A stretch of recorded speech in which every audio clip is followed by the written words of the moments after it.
Tandem Award tonight na PMPC. Feeling. Ano pa handa ka? Unang-una, gusto ko lang maging totoo. Ang isang love team di madali. Ang galaw ng isa ay pwedeng cargo ng isa, cargo ng dalawa. Hindi siya madali, magiging totoo na ako. Pero nagiging madali siya kung parehas kayo ng gusto. At yun ang pinagpapasalamat ko dahil nagkameron ako ng isang kasama magtrabaho, kasama mapagod, kasama mapuyat.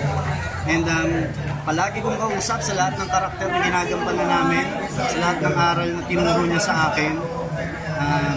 Yun ang nararamdaman ko ngayon. And of course, yung PMPC na kayo, mga pamilyar na mukha, mga kaibigan na kasama rin namin, sobrang nagpapasalamat at dahil nakitaan kami na hindi lang basta para magpakilig, hindi para kapitan ng mga kabataan especially, na kapulutan ng magandang aral.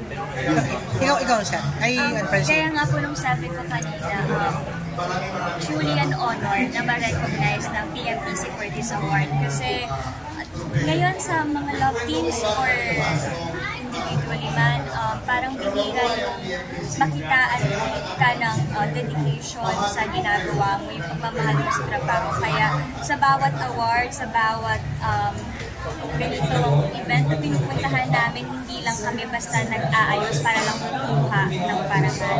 Lahat yun reminder na pasasalamat din na okay naman pala yung ginagawa na. Sabi nga ni Seth, he feels is very lucky na have you as a kalab team, nakapareho na ng mindset. At is your reaction na pareho kayo ng wavelength, ng iniisip. Blessed! Kasi mahirap makahanap ng someone or your best friend in this industry.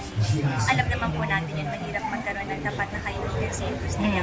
To have Seth by my side sa lahat ng journey na pinagdaanan namin, naging madali siya kasi kasama ko siya. And of course, you have scenes of the father, no? Kamusta yung Ronjo? Medyo mature na konti doon. Kami, sobrang happy namin dahil na-recognize yung shows ng tao. Lalo na ngayon, papunta na tayo sa exciting part ng shows. Maraming aabangan, maraming karakter ang papasok. And Kuya Je, maraming aabangan kay Kuya Je, hindi lang sa lahat ng bida, sa lahat ng cast. Yun, and ayaw ko pa sabihin, pero may aabangan talagang kaabang-abang. Ikaw? Sa Scenes of the Father, wala akong masabi. Blessed po kami, thankful kami sa buong production and of course sa Star Magic family namin kasi naalagaan nila kami. Dito masasabi namin, hindi lang basta kami nagtitaping. Araw-araw may natututunan kami. Dito nag-mature kami.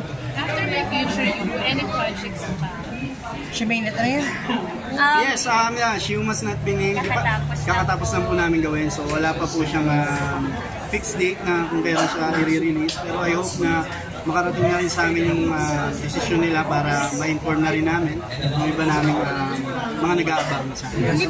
And now, magsisimula po kami sa Shake Rattle.